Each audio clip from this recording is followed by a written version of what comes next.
Halo guys, karena banyak banget yang minta spill dong keluarga gua. Ya udah, sekarang gua akan spill keluarga gua.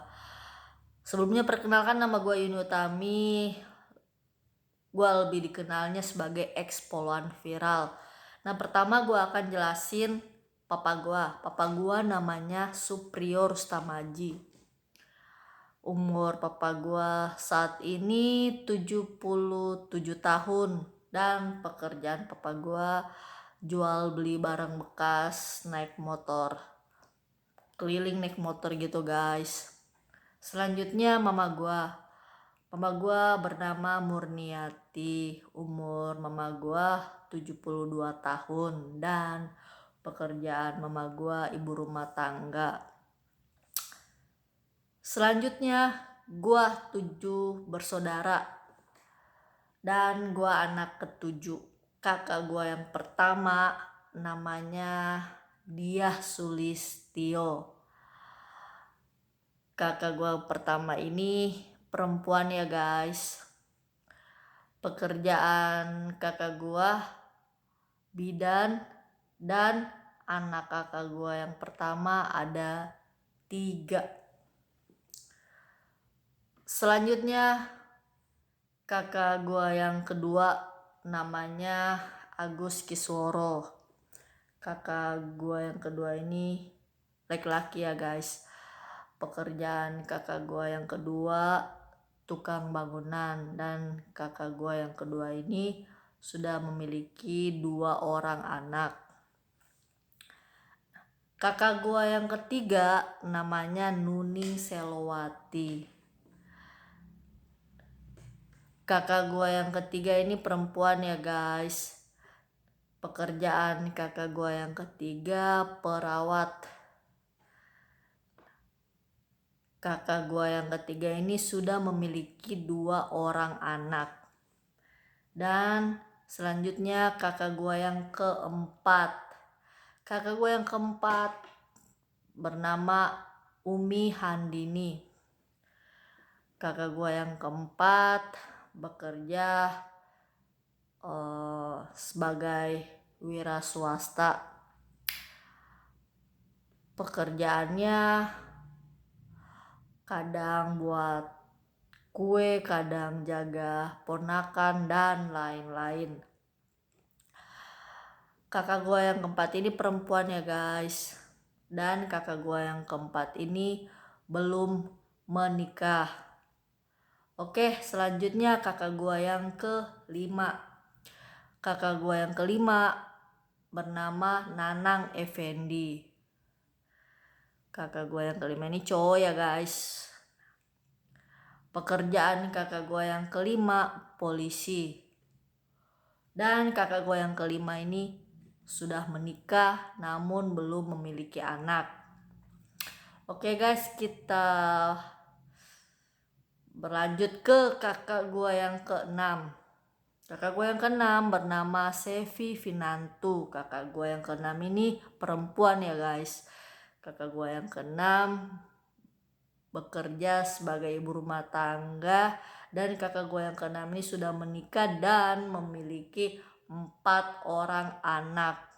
Dan yang ketujuh gue sendiri guys. Nah, di sini gue akan jelasin ke kalian semua kalau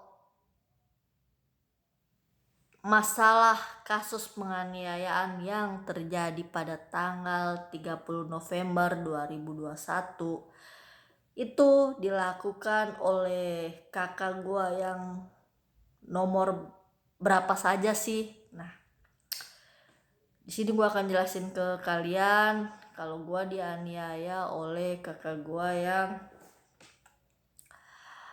nomor 2, nomor 4, dan nomor 6.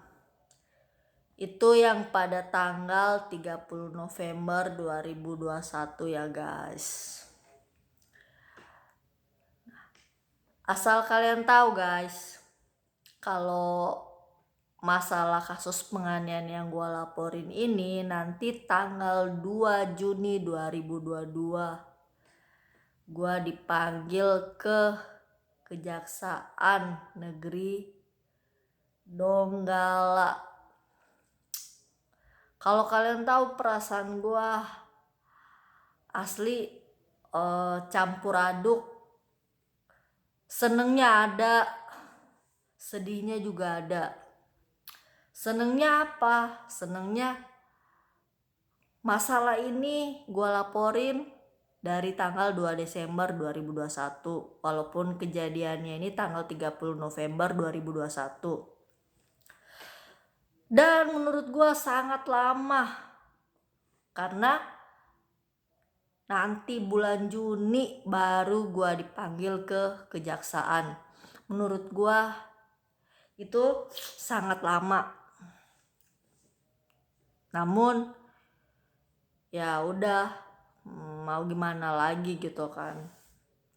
Jadi di sini gue mau jelasin ke kalian, kalau kalian bertanya-tanya kok gue nggak mau berdamai gitu sama kakak gue, walau bagaimanapun kita ini kan tetap keluarga gitu kan. Nah di sini gue akan jelasin ke kalian, kalau pada Lebaran, hari kedua Lebaran, gue datang ke rumah kakak gue. Tujuan gue untuk minta maaf dan ngajak berdamai kakak gue. Namun kalian tahu apa guys? Kedatangan gua justru diusir, bahkan dihina oleh kakak gua. Sumpah gua sedih banget. Mereka ngomong kayak gini,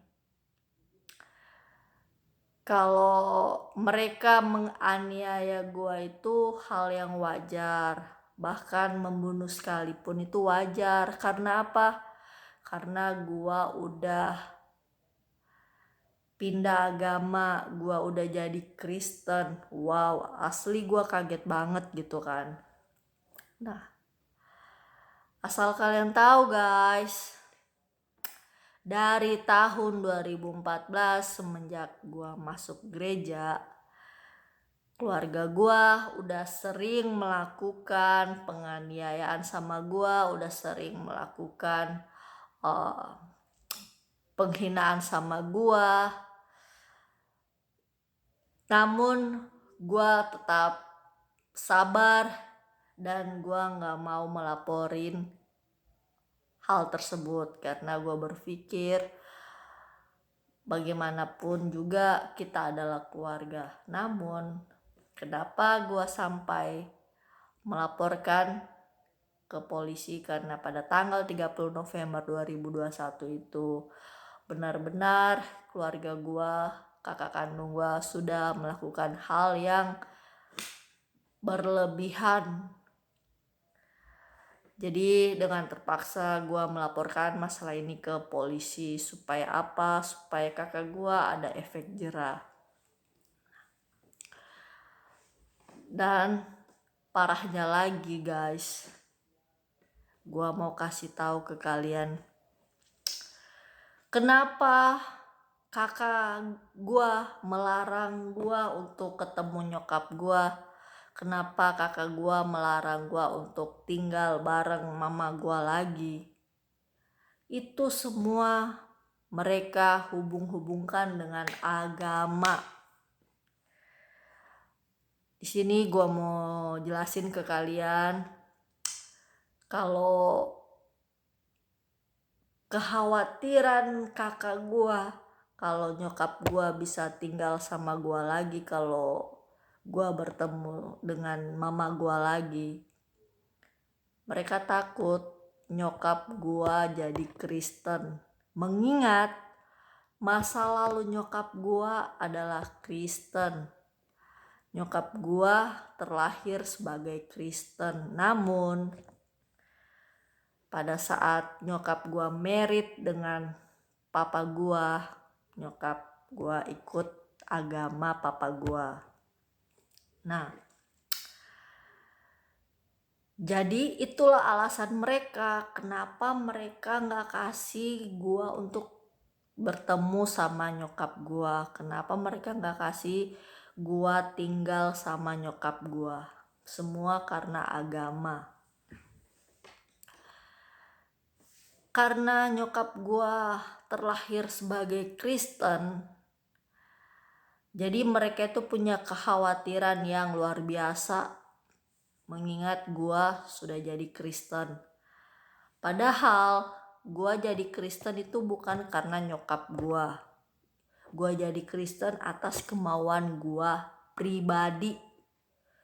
Bukan karena ajakan nyokap gua atau siapapun, tapi atas kemauan gua pribadi. Tapi gua heran kenapa kakak gua mikirnya seperti itu. Nah, jadi gua sedih banget gitu kan. Kok pikiran mereka udah ngaco banget gitu ya. Jadi yang kesian itu mama gua gitu kan. Udah umurnya mama gua nggak muda lagi, tapi melihat anak-anaknya bertengkar sampai seperti ini, orang tua mana yang nggak sedih coba. Jadi kalau misalkan kalian nanya dari saya pribadi gitu, kalau misalkan kakak gua dapat hukuman sama sekali, gua nggak sedih karena gua pengen kakak gua ada efek jerah. Tapi kalau gua mandang mama gua nggak tega. Karena apa? Yang dirugikan ini nyokap gua. Kakak gua yang gua laporin ini masih punya anak kecil. Bayangin gak kalau misalkan kakak gua yang punya anak kecil ditahan, otomatis anaknya itu yang jaga ya mama gua, yang jaga nyokap gua gitu. Jadi gua mikirnya ke situ kan, makanya ya udah gua kubur ego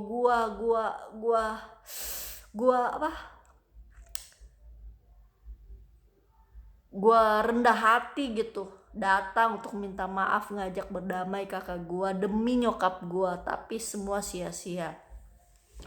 Jadi di video ini gua pengen ngomong ke kakak kandung gua, karena gua tahu kalian pasti nonton video gua ini. Jadi secara pribadi gue pengen ngomong ke kalian.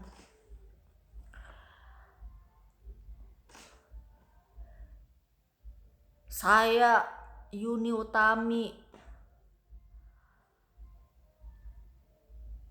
mau ngajak berdamai kalian.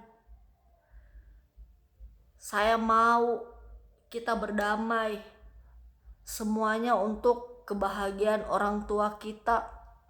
Karena kalau mau ikut keegoisan kita, orang tua kita yang kita rugikan.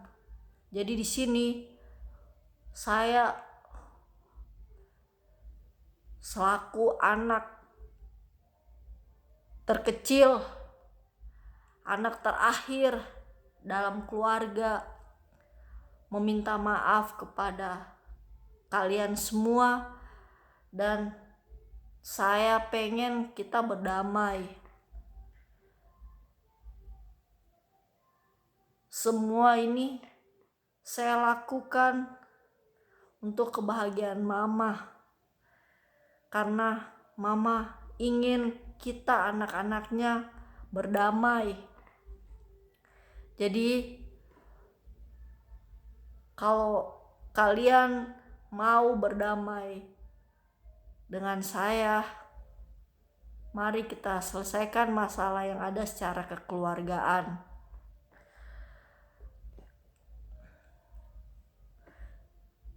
Terima kasih.